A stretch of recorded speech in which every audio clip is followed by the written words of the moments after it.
The Rambam in Sefer Kiddusha in Hilchot Isur Bia in Perik Yud Tet in Halacha Vav discusses a very unique case. Can a Kohen that slept with his wife while she was a Nida make the child a Halal? The Rambam states, V'chen Kohen haba al Gioret, if you have a Kohen that had relations with a convert, V'hameshech or with a freed maidservant, Chalala, he has deconsecrated her, Vezar'o memena chalalim, and the children from her are chalalim. They cannot have the status of a Kohen. However, when it comes to the case of a Kohen sleeping with a Nida, it's different. Kohen haba al hanida, if you have a Kohen that had relations with his wife while she was a Nida, even though Rabotai, we know the punishment is karet for both of them. Havlad kosher, the child is kosher. Ve'eno halal, and he's not considered to be a halal. Why? She'en isura nida miyuchad bekohanim ela shava bekol. The prohibition of nida is not specifically designated only for the kohanim, but rather is equal even to Yisraelim and Leviim. The Rambam, in another place in Hilchot Isur Bia, in Perik Yud Zayin, in Halacha Yud Gimel, states, Mitzvah aseh ala Kohen Gadol, sheyisan na'ara bitula. There is a positive commandment on a Kohen Gadol that he has to marry a na'ara bitula. He has to marry a virgin. Now, whenever we say he has to marry a virgin, it does not mean that she is a virgin even when she is 13 or 14 or 20 years old. Whenever the language is used na'ara, it means specifically he has a window period from when she turns 12 years old until 12 and a half. That window period is called a na'ara. So that 6-month period, the Kohen Gadol has time to go ahead and get married. That is the only girl we're going to allow a Kohen Gadol to get married to. It's not any regular girl that's a betula. The halacha clearly says, Mitzvot aseh Kohen Gadol, she isa na'ara bitula. There is a positive commandment on the Kohen Gadol that he has to marry a na'ara. Who's considered to be a na'ara? A girl who reached the age of 12 years of age. But also she has to be a bitula, she has to be a virgin. Continues the Rambam and he says, but once she became a bogeret. What's a bogeret, Rabotai? A bogeret is a woman who reached the age of 12 and a half. So whenever we say a katana, it means she's under the age of 12. Whenever we state na'ara, she's over the age of 12, but only up until 12 and a half. There's a 6-month period that she's still a na'ara. She's still a young girl. But once we say bogeret, she already becomes an older woman. And when does she become an older woman? At 12 and a half. So that's what comes to Rambam and he says, but once she became a bogeret, meaning once she hit the age of 12 and a half, te'esar alav, she becomes forbidden on a Kohen Gadol. A Kohen Gadol is not allowed to go ahead and get married to a girl that's 12 and a half and higher, even if she is a bitulam. Sheinamah, like the pasuk states, Vehu isha bitula yikach. He has to take a woman who is in her virginity stage. So the Rambam says, Isha, do you know when it says over here, a woman? Which means to say, lo katana, she is not allowed to be a minor. So when you look at the pasuk, it says, Isha bitulecha yikach. Whenever it says Isha, in her virginity you should take, it means to say, you should take a woman and not a minor. So the Rambam says over here, bitulecha velo bogeret. You have to make sure you take a woman that she's a virgin, but she's not an adolescent, meaning she's not a bogeret, where she is 12 and a half years old. So the Rambam says, how's that possible? How do you want a Kohen Gadol to get married to a girl who's a virgin, but at the same time, she's not 12 and a half years old? So the Rambam says, once she comes out from being a minor, and she did not come to being a bogeret, she did not come to being 12 and a half years old, that is called a na'ara. So the Rambam clearly states, mitzvot aseh al Kohen Gadol shisa na'ara bitol, that there is a pater commandment on a Kohen Gadol to marry a Na'ara who is a Bitulah. However, but once a woman becomes a Bogeret, and he didn't marry her prior to that stage, Te'esar alav, it's forbidden on him to marry her. Like the pasuk says, "V'hu isha b'bitulecha yikach." Isha in this pasuk means lo ketana. He's not allowed to take a minor. B'bitulecha v'lo bogeret. He has to take her when she's a virgin and not when she is a bogeret. Haketzad, how so? Yatzta miklal katnut u'lechlal bagrut u'leba'ah zon nara. Once she comes out from the status of being a minor and she still did not reach the status of being a bogeret, that stage is called a na'ara. So the 6-month period is called a na'ara. Now you might be asking yourself a very fascinating question and saying, 1 second, if a girl is 12 and a half years old, why can she marry a Kohen Gadol if she's still a virgin? So if you look into Masechet Yevamot, in Daf Nun Tet Amud Aleph, there is a machloket between Rabbi Meir against Rabbi Eliezer and Rabbi Shimon. Rabbi Meir says that a Kohen Gadol is not allowed to marry a Bogeret. However, Rabbi Eliezer and Rabbi Shimon, they allow. Now, the reason why Rabbi Meir does not allow, because he learns when it says Bitulecha, it means she has to have complete Bitulim, he has to have complete virginity. Rabbi Meir learns that when a woman turns 12 and a half, she loses partial of her virginity. So that's why he's telling you that a Kohen Gadol is not allowed to go out and marry a Bogeret. The Shulchan Aruch in Chelek Yordei in Siman Shin Ein Bet in Halacha Dalet is going to speak about to who is a Kohen allowed to become Tamid to when they pass away, and to who he is not allowed to become Tamid to. So the Shulchan Aruch says, Elohim HaKiruvim Shemitam Elahim. These are the relatives that a Kohen is allowed to become Tamid to them. When they pass away, he's allowed to attend to their needs. By attending to their needs, he, of course, is going to become impure. Continues the Shulchan Aruch. So, which are the Kiruvim? Ishton Nitzuashi Keshera. His married wife, but as long as she is a kosher wife. If she passes away, he's allowed to become Tamid to her. Aval, however, Pisula, if he got married to an illegitimate wife or a disqualified wife, a woman who's not able to marry a Kohen, or Girusha, what happens if he was married to a woman and then he divorced her? Or Arusa, what happens if he was in the Erusin stage? There are 2 stages in marriage.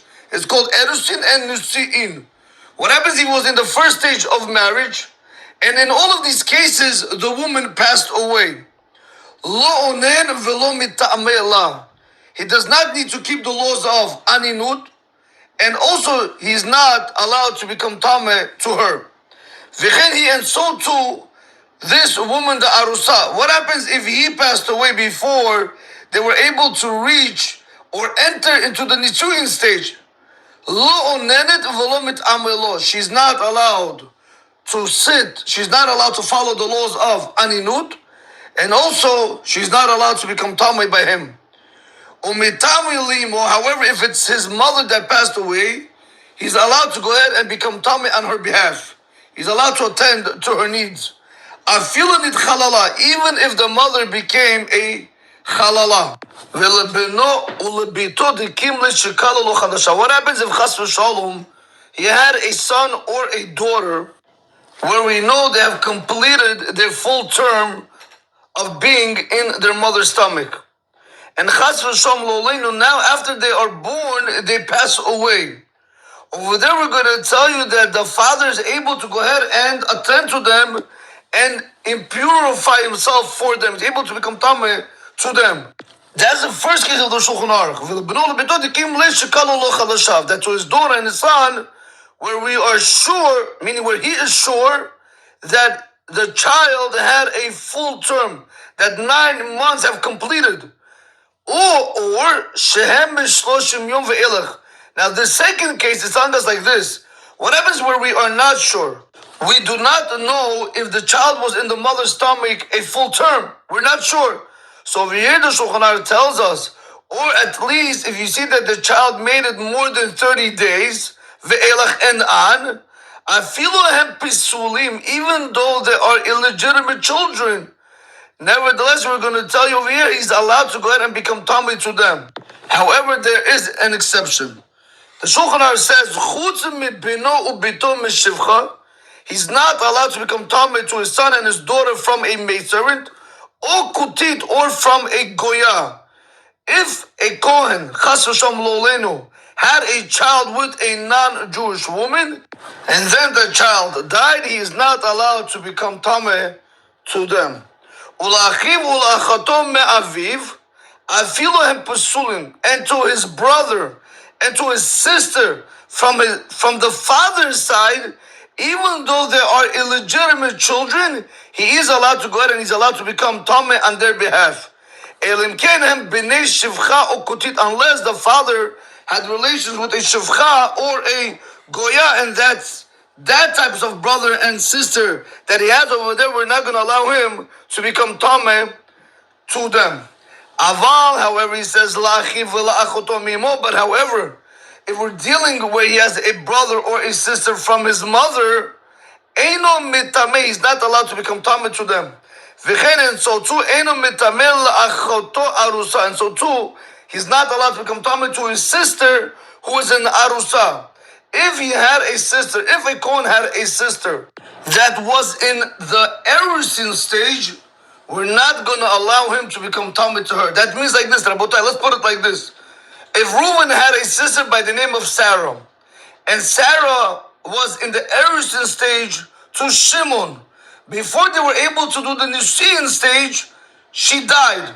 Can Reuven go ahead and attend to his sister Sarah? The halacha tells us no. Just to clarify the idea of erusin and nisuin, it is very important to note. Now, let's put it like this. Whenever a man and a woman stand under the canopy, under the chuppah, right? You have the chatan and the kala under the chuppah.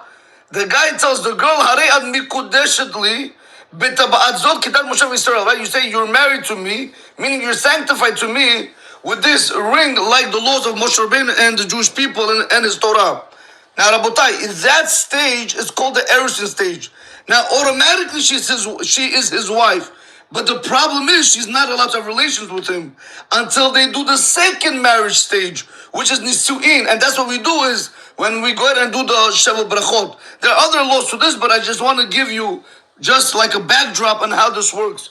So therefore, if a woman was in the erusin stage and her brother is a Kohen and she died during the erusin stage, he's not allowed to become tameh to her. Now, Rabotai, this is a machloket in Masechet Yevamot and Daf Samach Amur Aleph. Over there is a machloket between Rabbi Yossi and Rabbi Shimon against Rabbi Meir and Rabbi Yehuda. Well, Rabbi Yossi and Rabbi Shimon, they say he's not allowed to become tameh to her, to the arusa. However, Rabbi Meir and Rabbi Yehuda say he is allowed to become tameh to his sister arusa. They learned it out from verses. But the bottom line is the halacha is going to be like Rabbi Yossi and Rabbi Shimon, that he's not allowed to become tameh to her. And that's what the halacha and the Shulchan Aruch states over here. And so too, he's not allowed to become tameh to his sister who's an arusa, even if she's an arusa to a kohen. Now he continues and he says, what happens if the kohen had a sister where she was raped, she was violated, or she was seduced? If they die, he is not allowed to become tameh to them. Aval, however, he says, but however, the Kohen is allowed to go ahead and become tameh to his sister who was an arusa, but eventually she got divorced. Because remember, once a woman is in the erusin stage, she's fully married. She's mamish and eshet ish. So now if she doesn't want to continue in the marriage, she really needs to get a get from her arus, from the husband that she was planning to do the second stage of marriage with. So that's what he says, aval, however, mitamel la'achoto, but he's able to become tameh to the sister who was an arusa, but was she need garsha, but she got divorced. Ubu get it, Rabotai, and also if he had a sister who turned 12 and a half years old, like was explained in the beginning of the class, he's allowed to go in and he's allowed to become tameh to her. Umukat et. What happens if you had a sister that she injured herself by wood? Whenever we use the language of mukat et, all it really means that imagine a girl riding a bicycle. Now, by girl riding a bicycle, she could technically break her virginity. Or if a girl rides a horse, or if she climbs a tree. So therefore, this concept is called mukat et, meaning to say that her virginity was broken through something other than a guy. So that's why if you had a sister who was a mukat et, and she passed away, the Kohen's allowed to go ahead and he's allowed to defile himself on her behalf. Now, Rabotai, this is a very big machloket between Rabbi Meir and Rabbi Yehuda against Rabbi Yossi and Rabbi Shimon when it comes to making the Kohen Tameh to his sister. If you look into Masechet Yevamot and Tav Samuch Amur Aleph, over there it says like this, that whenever we're dealing with an Anusa and a Mifuta, if his sister was violated or if she was seduced into having relations, Rabbi Meir, Rabbi Yehuda, Rabbi Yossi, Rabbi Shimon, they all agree that it is forbidden for the brother to defile himself on her behalf. That if she died, he's not allowed to defile himself on her behalf. However, Rabotai, when it comes to Mukatz Etz, when it comes to that whole situation where her virginity was broken because of something else and not through a guy, Rabbi Meir and Rabbi Yehuda are going to tell you, if she dies, the brother is able to become tummy to her. However, Rabbi Yossi and Rabbi Shimon are going to tell you, no, by Mukatz Etz, the brother is not allowed to defile himself on her behalf. Then whenever we're dealing with an Arusa, what happens if a Kohen had a sister and she was in the Erusin stage? We saw it in the Halacha, Arusa, correct? That is the opinion of Rabbi Yossi and Rabbi Shimon. They tell you you are not allowed to defile yourself for your sister when she's in the Erusin stage. Why do we speak about Nisuin stage? Because that's simple. Once a sister gets fully married and then she dies, a Kohen is not allowed to go ahead and impurify himself or defile himself on her behalf. So therefore, Rabbi Yossi and Rabbi Shimon are going to tell you that an Arusa, if she died while she was in the Erusin stage, he's not allowed to defile himself on her behalf. However, Rabbi Meir and Rabbi Yehuda are going to tell you he is allowed to go ahead and defile himself on her behalf. The halacha is like Rabbi Yossi and Rabbi Shimon. When we're dealing with a Bulgarian, the girl who's 12 and a half years old, both Rabbi Meir, Rabbi Yehuda, and Rabbi Yossi and Rabbi Shimon all going to agree that if she dies after she's 12 and a half years old, the brother is able to defile himself on her behalf. However, when we're dealing with an Arusa Shenit Grasha, that opinion over here we saw that if a sister that was an Arusa and then she got divorced and then she died, we said that the brother is able to go ahead and he's allowed to defile himself on her behalf. That opinion was only the opinion of Rabbi Yossi and Rabbi Shimon. So therefore, let's just run through the halacha really quickly. These are the relatives that the Kohen is able to defile himself on their behalf. If he's married to a woman that is kosher, Aval Pesula or Girusha or Arusa, Lo Onen Volo Mitamila. But if he got married to an illegitimate girl, or if he divorced his wife, or if they are in the Erusin stage, he's not allowed to become an onen, and he's also not allowed to defile himself on their behalf. And so to the arusa, lo onenet v'lo mit'amalo, she's not allowed to become an onen, and she's not allowed to defile herself on his behalf. He's allowed to become tamei on behalf of his mom. I feel in it chalala, even if she became deconsecrated, even if she became chalala. But when we're dealing with his son and his daughter, as long as we know that the children made the full term, they completed 9 full months, and then they passed away, we're going to tell you that the father is able to defile himself on their behalf. Or they're more than 30 days and on, we're going to tell you over there that the father is able to go ahead and defile himself on their behalf. Even if they are illegitimate children. Except there is an exception that he's not allowed to defile himself to the children, to his son or daughter, from a maidservant or from a non-Jew.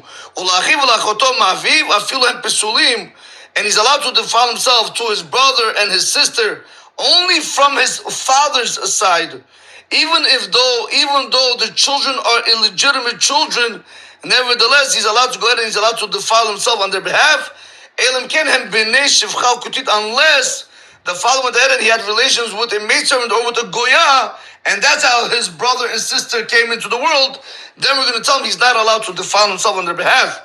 However, when we're dealing with a brother and a sister from his mother's side, he's not allowed to defile himself on their behalf.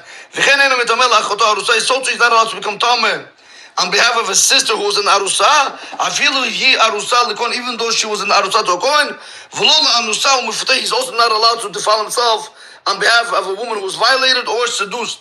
But he's allowed to become defiled to his sister who was once an arusa and then she became divorced, or he had a sister who was a bogeret and she passed away, or he had a sister who was a mukatz etz and then she passed away. In all of these situations, he's allowed to go ahead and he's allowed to defile himself through them.